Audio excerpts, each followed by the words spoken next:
How's it going, everyone? Welcome into the channel yet again today.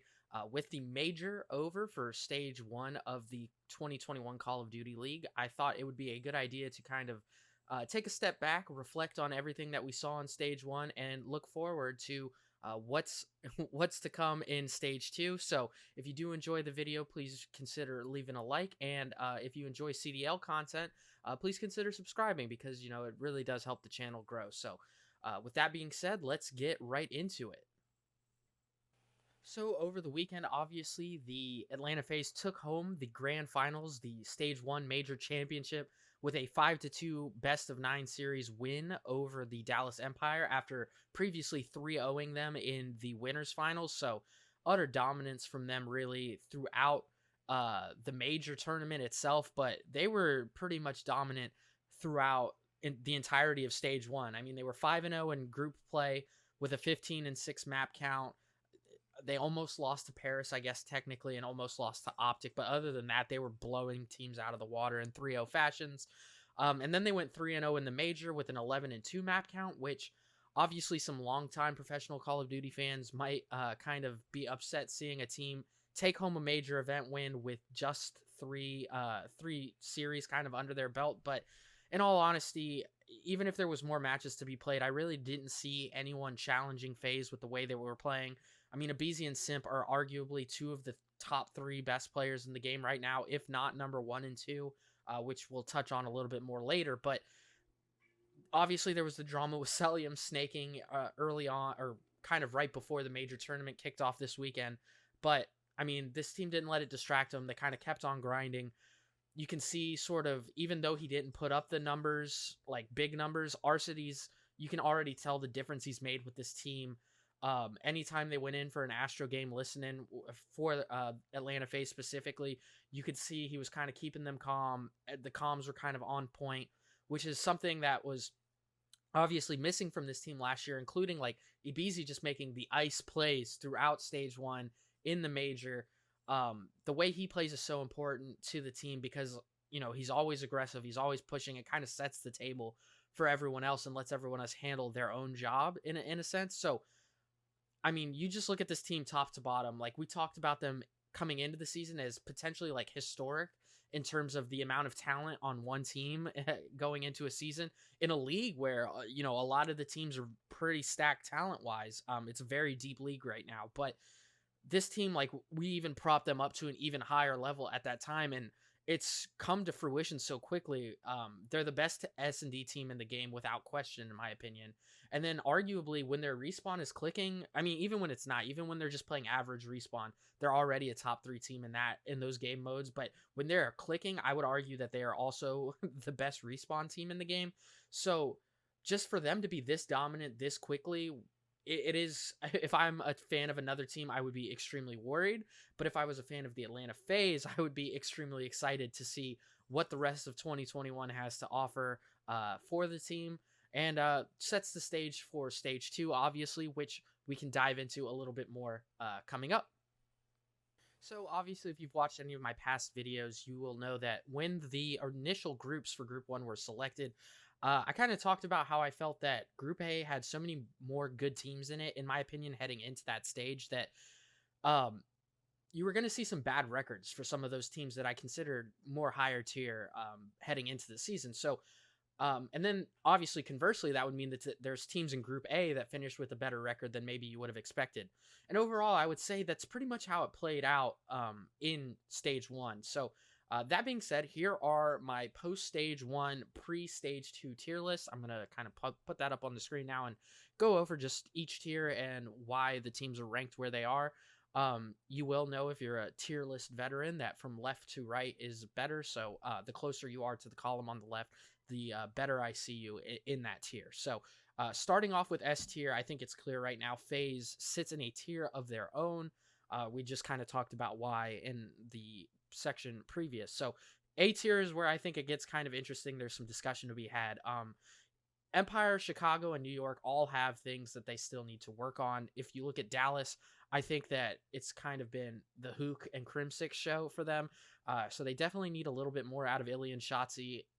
I would say Illy more so than Shotzi. Shotzi's playing okay, but there's just maps where Illy just kind of isn't performing to what you would expect from him.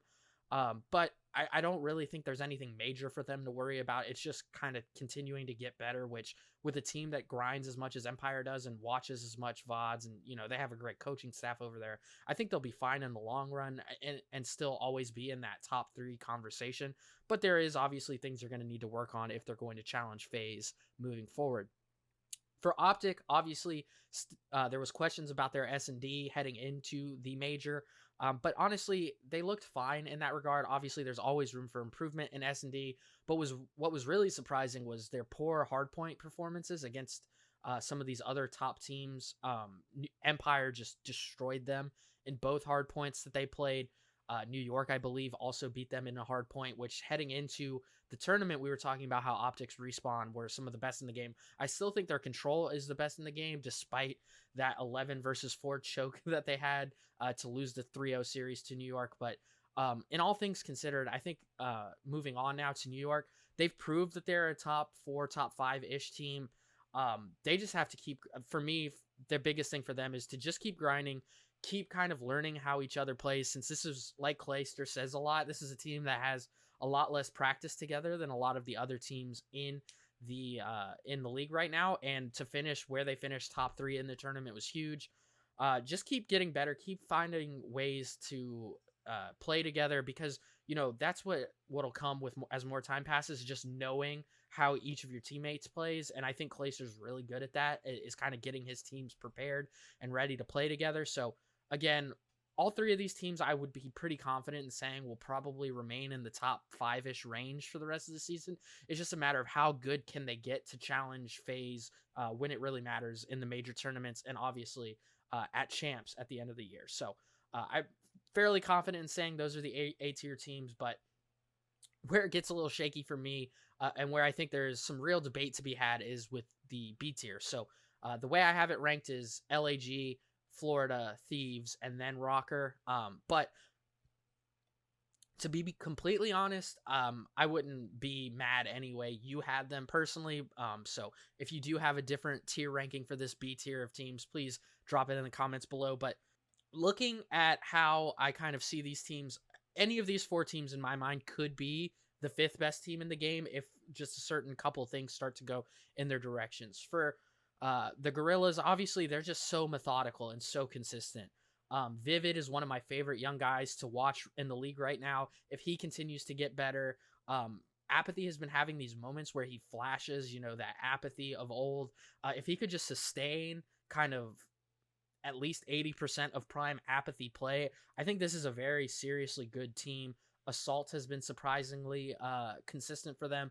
Silly also is kind of in that Apathy mold where he has these streaks of excellence, but if they could just get a little bit more consistency out of them, this team is just like the way they play. Watching them play S&D against Thieves in their first tournament match was just so awesome. So really enjoy watching this team. Again, like I've always said, I'm always going to root for Apathy. So I would like to see this team improve, but right now I think they are the best B tier team just because of how good their S&D is and just how consistent they are in the technical aspects of the game in their respawn. Next up then, obviously we have Florida, which is kind of the opposite of Gorillas in a way where they have it's very obvious they have the high-end talent. Awakening to me is one of the best 5 players in this game as it sits right now.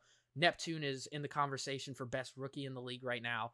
What's really weird, though, is just the performances they've gotten out of Skies. In some games, he looks like a top 10 player. In other games, he looks like a bottom 10 player.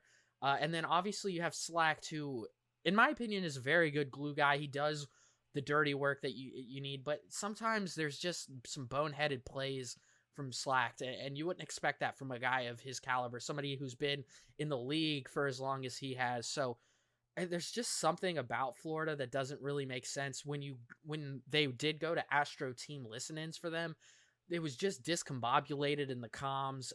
So somebody needs to step up and take the reins. Although Awakening is their best player, he doesn't really seem like that leadership type guy to me. Neither does Skies really. So it really comes down to Neptune or Slacked. And then can you really count on a rookie to be the guy making these calls for you? So I mean, Slacked, it was the whole reason they brought him onto the team after Pharaoh passed away. So it's just actually stepping into that role for him. I don't know why it hasn't clicked quite yet. Maybe they could go the Havoc route, but as it sits right now, I think like just on talent alone, this is a B tier team, but it's just a matter of how high their ceiling can actually go with, discombobulated comms, not really knowing what to do in tight situations. So until that, I think middle of the B tier is a fair place for Florida. Now, talking about Thieves, this is an interesting team where at the start of stage one, people were talking like, are Thieves possibly the best team in the game? And, I was kind of of the belief heading into the year that they were overrated. And I was worried that, a good showing at the beginning of the stage would be sort of gassing into that. And that's exactly kind of, in my opinion, what happened. I still definitely think they are a quality team, the top of the upper half of the league team, if we're talking about that. But I think that they came up huge early against teams that were still kind of finding their footing or just were flat out not very good. And they just kind of were riding off of that that unrealistic momentum. So did they build that hype off of building bad teams or teams that just weren't figuring things out?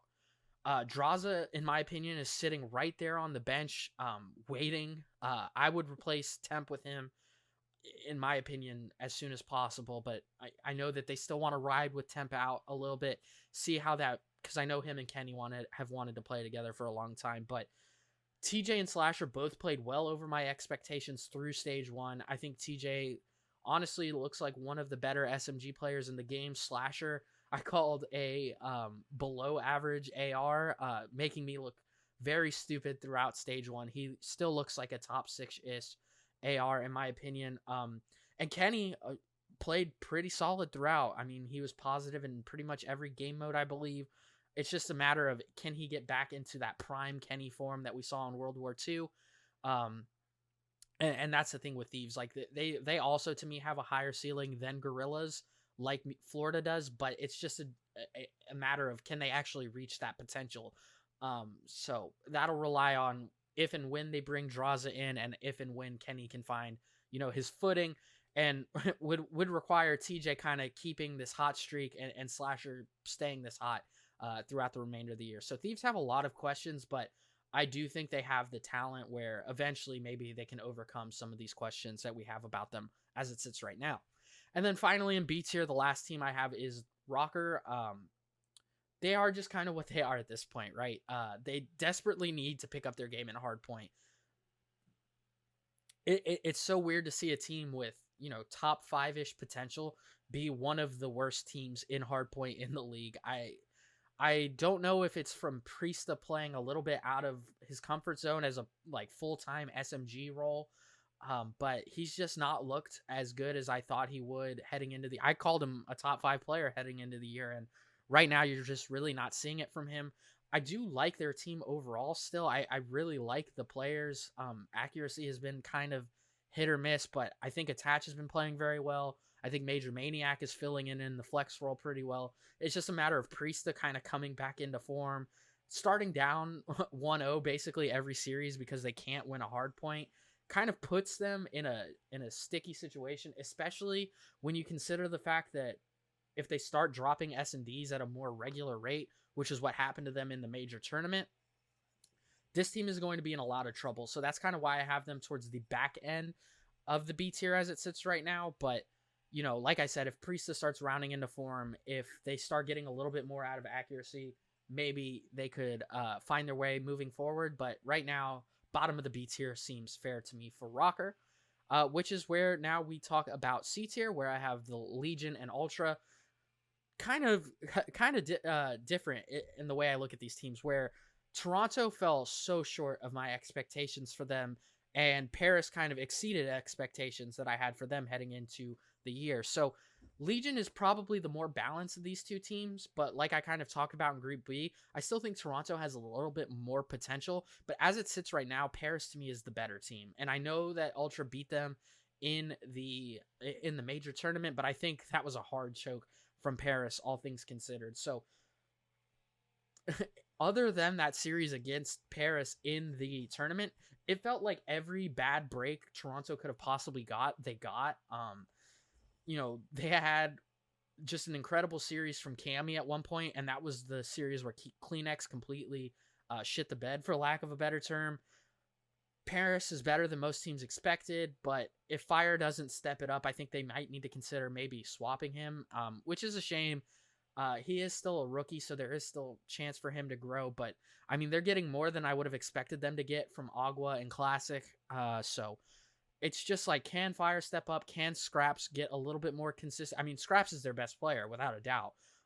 So it's just, if Fire can't, pick up his slaying power, start making key trades when it's needed, this team's ceiling is a little bit limited in my mind. So it's that sort of thing. Can we see them replace Fire at any point? Maybe bring in Wuskin. I think that should still honestly be on the table for Paris. It would help a lot with their fan base. You have both the twins there. I honestly think that might be good. And I know then it becomes tough with, then what do you do with Agua? But I think you can figure that out.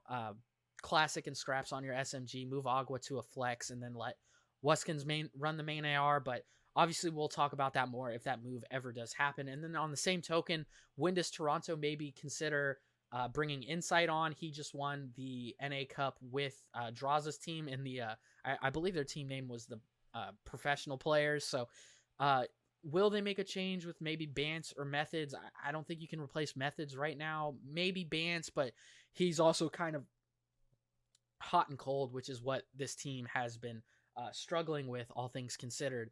And then finally in D tier, I have Seattle and London.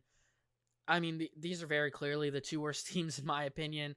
If Octane isn't going to play at a top 3 AR level, which right now he, in my opinion, isn't even close to, like, I would have a hard time putting Octane even in the top 5 ARs in this game.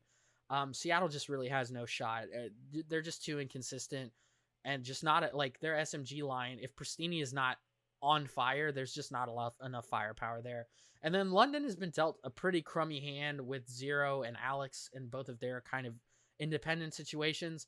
And they just don't have enough to keep up with teams for a whole 5-game series. Like, they'll give people competitive maps. We saw them do it to Dallas, taking them to a 3-2 there. But there's just not enough there to win a series against most of the good teams. I expect them to at least win a series in the next stage. But right now, I think it's pretty fair to say they are the worst team in the league. And now, finally, I want to wrap it up on a good note with some positive thinking. So we're gonna go through some of the awards for stage 1, starting with my all stage 1 team. So kind of think of it like an all NFL or all NBA team, except just for stage 1 so far. So at my SMG line, I have Abizi and Simp. Abizi third in kills per round in SND, behind only Simp and Big Wake. Nearly 28% first blood percentage in SND, which obviously leads the league. And the ice in so many different clutch situations throughout stage 1, in group play, in the tournament. So Abizi is my first SMG. Simp, obviously his teammate with Atlanta FaZe, is my second SMG. 1.22 overall KD, which is first in the league. 1.12 in hardpoint, which is fifth. He's actually the only SMG in the top 5 in hardpoint KD, which is pretty amazing to consider, and a 1.65 KD in search and destroy, which is obviously, again, tops in the league. And he's also top 3 in control at number 2 with a 1.26 KD. So Simp and Abizi, the all-star duo on this stage 1 team. My flex, so this is cheating a little bit. I have Hook as my flex. I know he hasn't really played a flex role too much with Dallas Empire this year, but it would be impossible to keep him off this team. So I fudged the flex and AR spots here a little bit. I hope you will let me slide with that if you're watching at home. But Hook, though, 1.12, number 3 overall KD in the league, 1.14 KD in hardpoint, which is tied for first with a bunch of other players.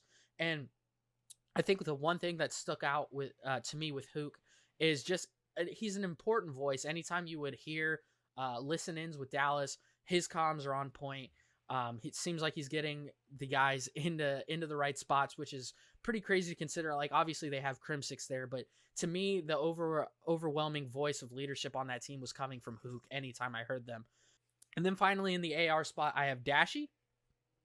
which again, I know he plays the flex role for Optic Chicago, but I couldn't leave him off the team. I mean, really looking like Dashy of old, Black Ops 4 Dashy at this point. 1.21 overall KD, which is second in the league. 1.14, like I mentioned with Hook, that's tied for first in hardpoint, and a 1.32 KD in control, which is the best in the league. So, I mean, Simp, Abizi, Hook, and Dashy are my all stage 1 team. Let me know what you think about that in the comments below, and tell me what you would make your all first team. So that's going to be 2 SMGs, a flex, and an AR.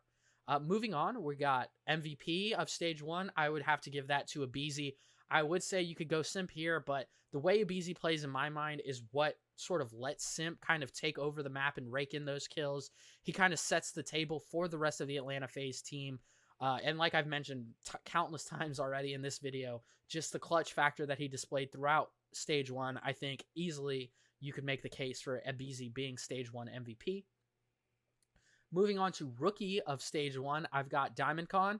Obviously, you can make the argument for Neptune, who has all the talent in the world for Florida, but what DiamondCon did in the major, and I know people are going to jump down my throat with the snaking accusations, and he definitely was snaking, but, you know, in the immortal words of Celium, you could do it too, phase up. But he just did so much, he was instrumental, really, in New York coming in the top 3 in the tournament. I think him or Neptune, but I would definitely give the edge to DiamondCon after what we saw through the major in terms of rookie of the year.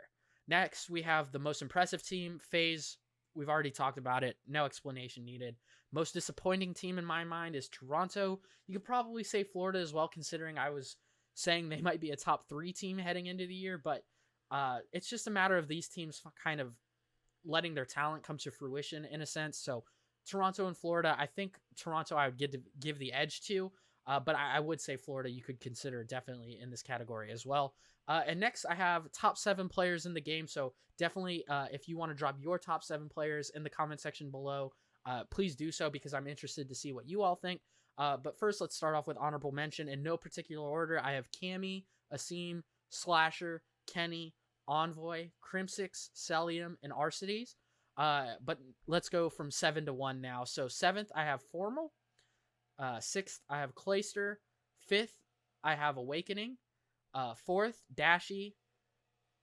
3rd, Abizi. 2nd, Huke. And then, obviously, in my mind, the best player in the game right now, even though I didn't give him MVP, I think MVP is sort of different from best player, is going to be Simp. So, you know, that's pretty crazy to have 2 of the top 3 best players in the game on one team. Both guys I would have considered for MVP on the same team, but that's just how good Atlanta FaZe is. So those are my stage 1 awards. Again, let me know what you think in the comment section below. I'm really, really interested to see kind of how you guys think the players stack up as the league sits right now. But yeah, so those are my awards.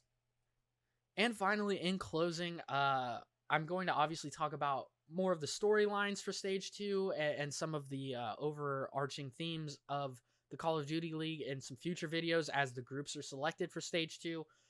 With all that being said, I hope you did enjoy this video today.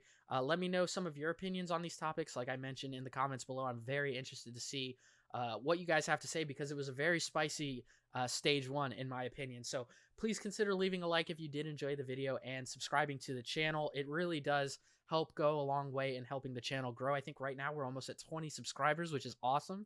And yeah, so I hope you have a great rest of the day and I will see you all next time. Peace out.